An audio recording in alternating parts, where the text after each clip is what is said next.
Hey guys, how you doing? This is Mixmaster Mitch.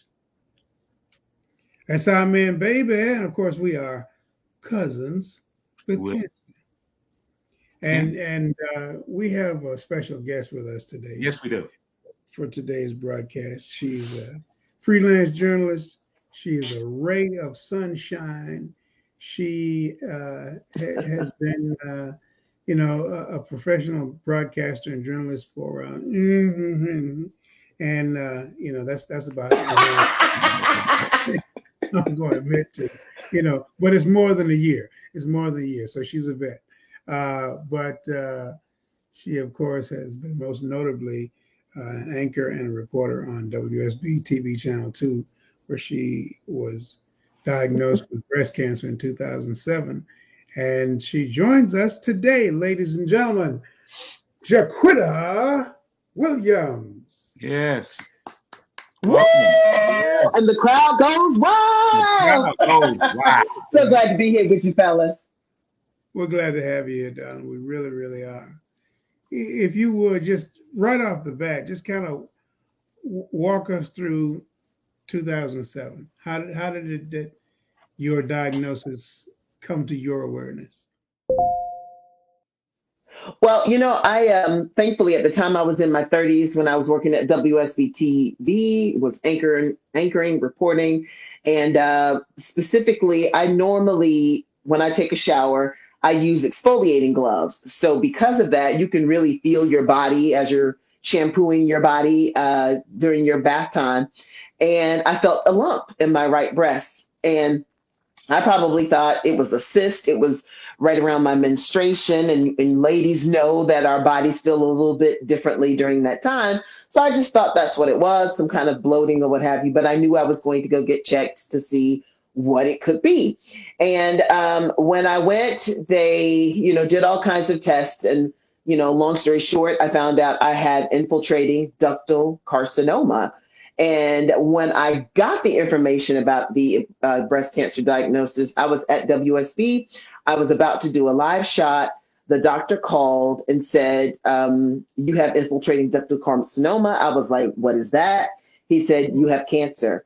And based on that news, I think because I've done news for so long and I've seen and heard a lot of things, it didn't instantly hit me what he said. So I just said, okay, I hung up the phone. I tried to finish writing my story so that I could be prepared for airtime. And I looked down at the laptop and the entire keyboard was wet. And I realized at that time, oh, okay, I'm not going to be able to be on air because I'm crying. I called my managing editor at the time. And when I said the words out loud to him, I had an emotional breakdown. And so my journey began that day. And it's so funny how when things like that happen in your life, God kind of presents things ahead of time to kind of prepare you for what you're about to hear. Because not long before I got my diagnosis, I was on a radio program and it was me and it was some other young ladies who I ended up being a part of. It's called Sisters by Choice. It's how I ended up finding out and meeting my breast surgeon, Dr. Rodsbert Phillips. We were on that show at the time talking about breast cancer, but in young women. There was a young woman who was in her 20s, there was a woman in her 40s, and they were talking about the whole journey. The doctor was talking about it. And lo and behold, a month or so later, I would be calling that very doctor to find out that I had breast cancer. And she did my surgery. I had a lumpectomy because I was so young.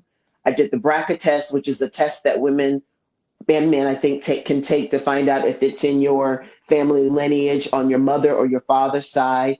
And that test for me was negative, which meant it didn't come from any of them. And because I would be a good candidate for a lumpectomy, that's what I decided to do and had chemo and had radiation. And 14 years later, I'm still here, Oh, God. cancer free. Yes, That's yes, beautiful. yes, That is absolutely beautiful. yes. Now we worked in the same building in 2007. I worked with Cox, of course, and Siman did too. But I was in the building and down at Kiss 104, of course, downstairs, and Hmm. we heard about it, down there, and it kind of sent shock waves through the radio family, over at WSB. Tell us a little bit about. You said I heard you mention that it didn't hit you right, then. But when did it really hit you? Was it going to that first time to the doctor's office? I mean, going for your first chemo. When did it really? You said, "Man, I've got cancer. Breast cancer." I get cancer. Yeah, it hit me when I actually went to my second doctor.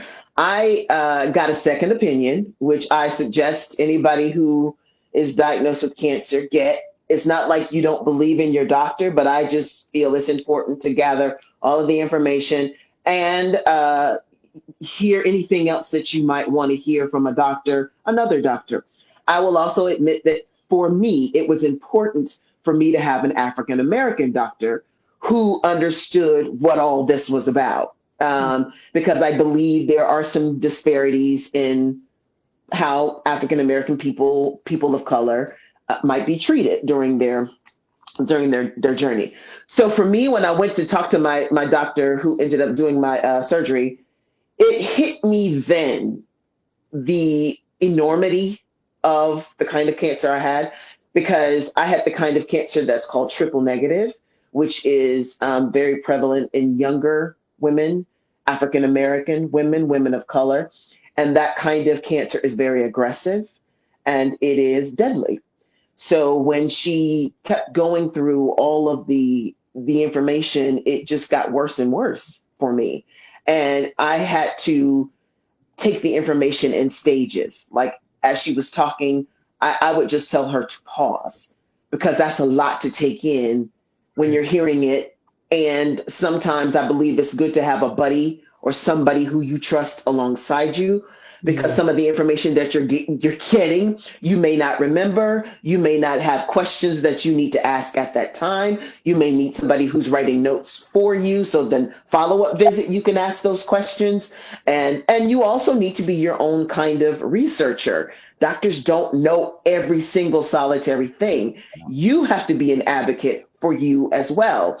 And so when I talked to the doctor, that was when I would just have my breakdowns. I literally would have them every single time I went to visit her for different reasons. And I learned too that nobody has the right to tell you how to feel. Meaning, if you need to break down, if you need to be in a room for a couple of days dark and just think of what you're going through on your own, you have the right to do that. Now, I don't suggest staying in that space, because you do have a fight ahead, which is the hardest fight of your life, but you have the right to feel however it is you want to feel. Now, did you, let me ask you this, if you don't mind answering it. What stage was you diagnosed? Sure. What was it, the stage? My stage was between a 3 and a 4. Wow. But more stage 3. My tumor was between a 2 and a 3 in size. So it was the size of, say, a quarter. It was very targeted. Like it was right here. Like when you felt this, you could feel it. It was right there. And thankfully, it was in a concentrated area. So my lymph nodes, even though they pulled some of them to see if they had spread to that area of my body, they had not.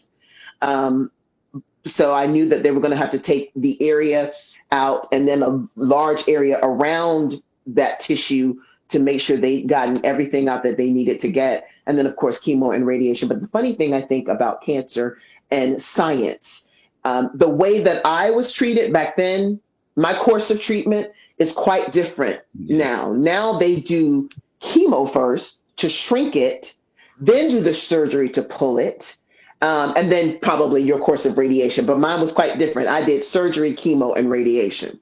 Wow. Gotcha.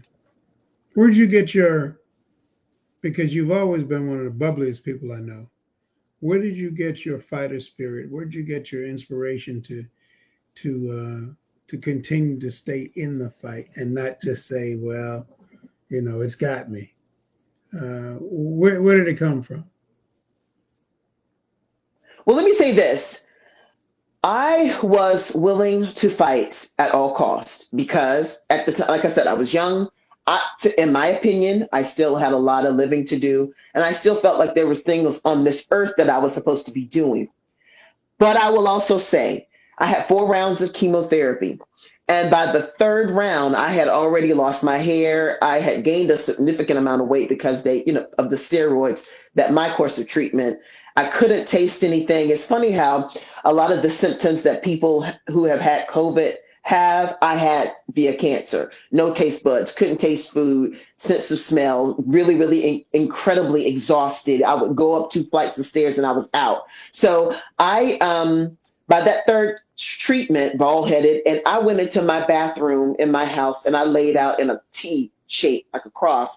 And I was like, God, I need you to take me because I'm tired. I can't do this. I need you to take me. And I laid out in the floor and God didn't take me.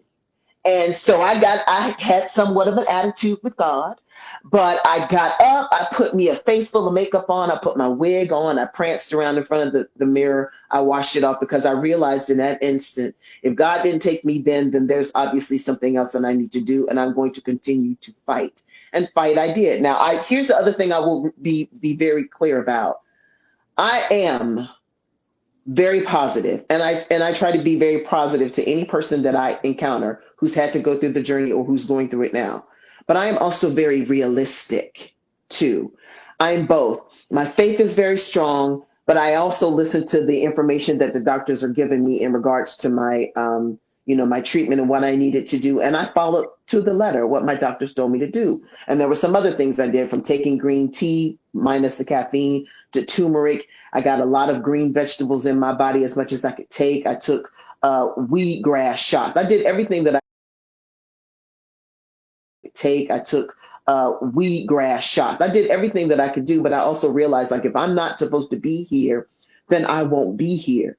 But if I am supposed to be here, then I will. So with the chance of me still having to be here, then I'm going to fight. I'm going to do all that I can do, all that God gives me the strength to do, but I'm also going to rest when I need to rest too.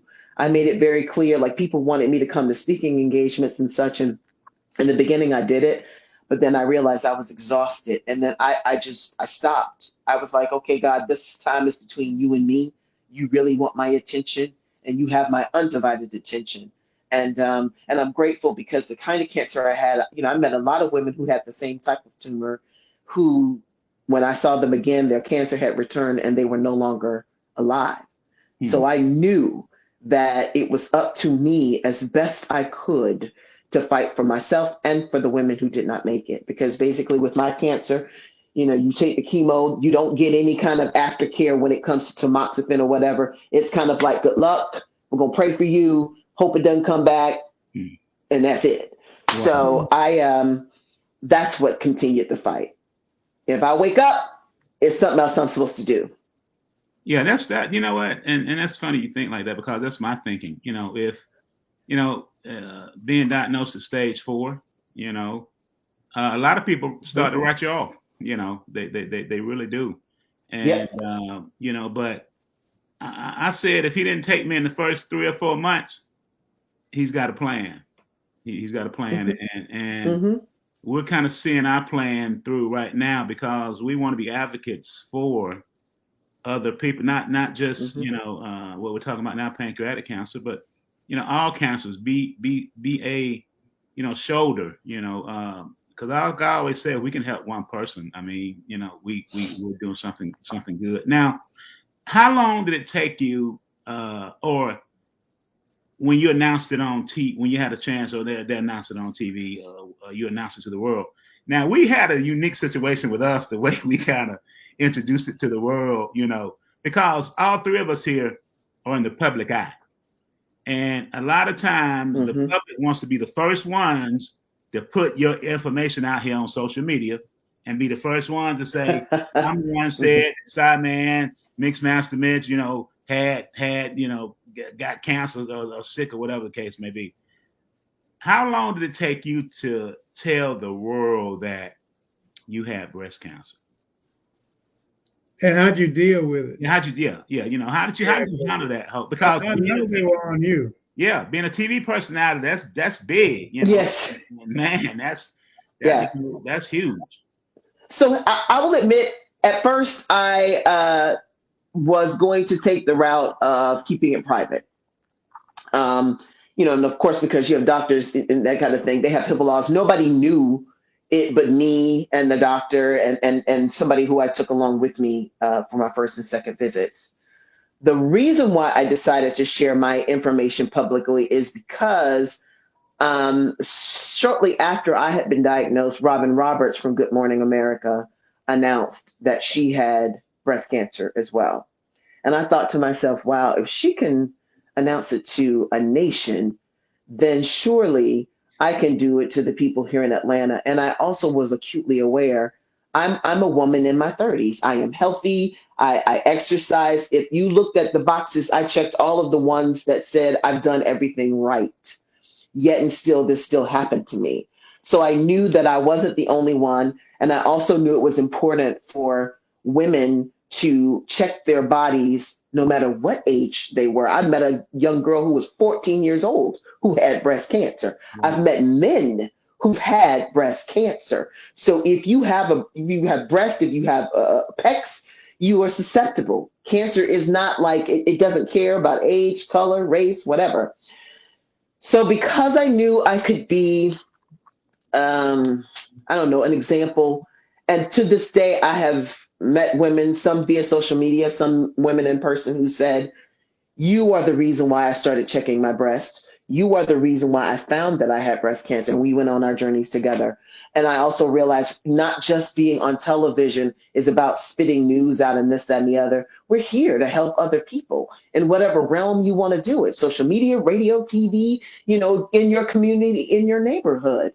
Yes, I will admit it was very difficult doing it on camera because people can be very supportive, and I love that energy. I really do.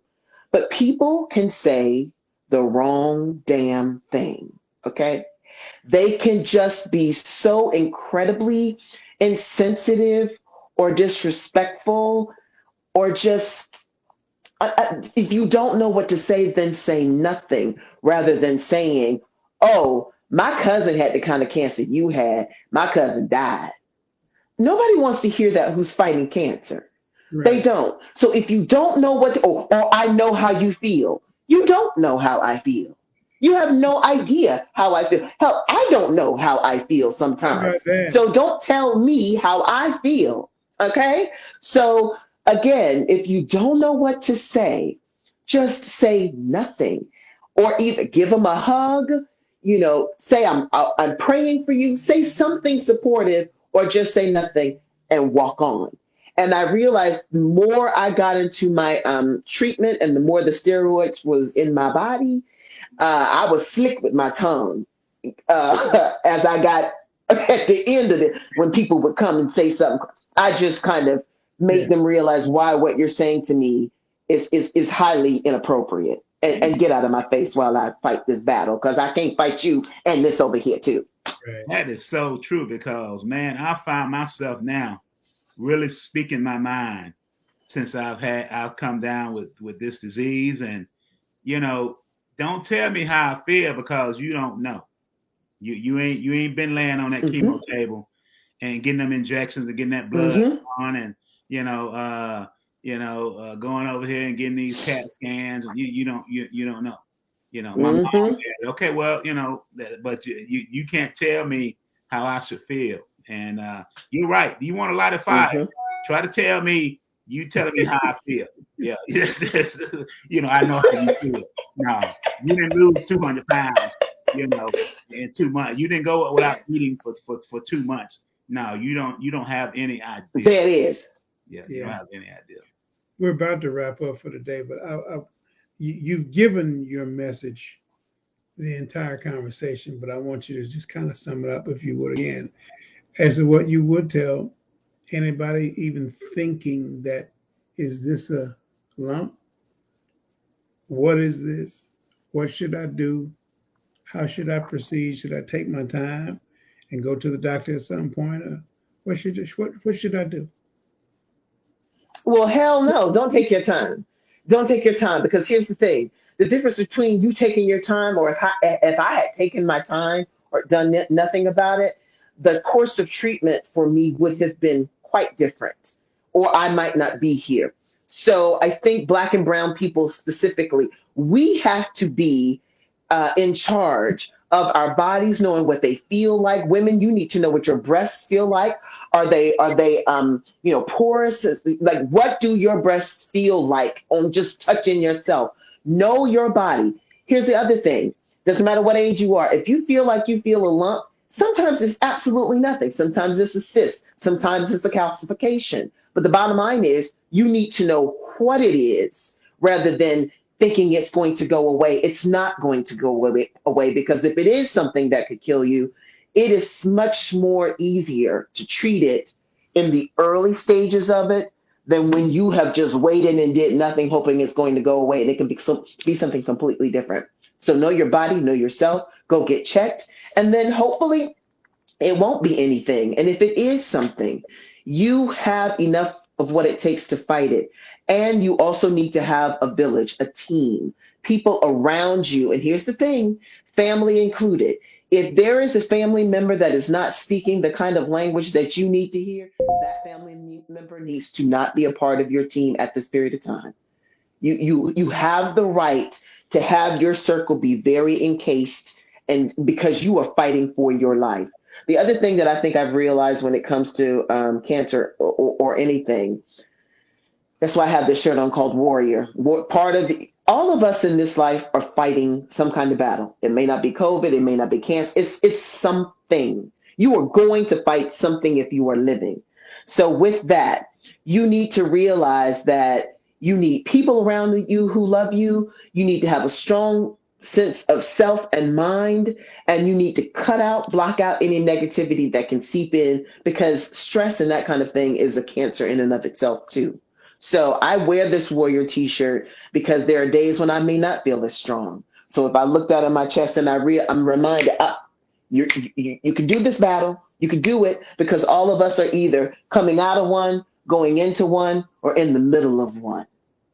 And the final thing that I will say too is that I realize we people, all of us, are going to be here for a period of time.